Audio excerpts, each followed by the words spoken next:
গেল এপ্রিল থেকে ১ মাসের বেশি সময় ধরে চলা তীব্র তাপপ্রবাহে ওষ্ঠাগত জীবনে আলোচনায় আসে পরিবেশ বিপন্নের ক্ষতিকর দিকগুলো।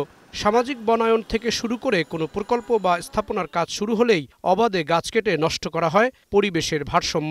যদিও গাছ কাটা বন্ধে কোনো নীতিমালা বা আইন করেনি সরকার।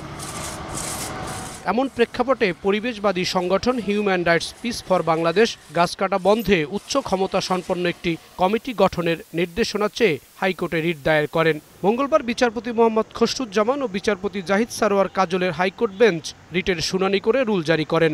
রুলে আগামী ৭ দিনের মধ্যে কমিটি গঠন করতে বলা হয়েছে। জেলা উপজেলা পর্যায়ে কমিটি গঠনের নির্দেশ দিতে বলা হয়েছে।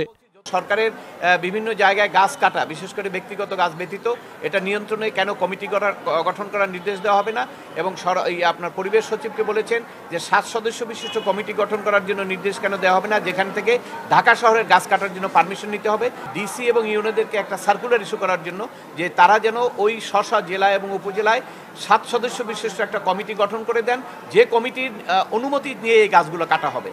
এছাড়া যশোর সদর উপজেলায় 3 কিলোমিটার সড়কের গাছ কাটার সিদ্ধান্তের সবশেষ অবস্থা রাষ্ট্রপক্ষের আইনজীবীকে জানাতে নির্দেশ দিয়েছেন হাইকোর্ট।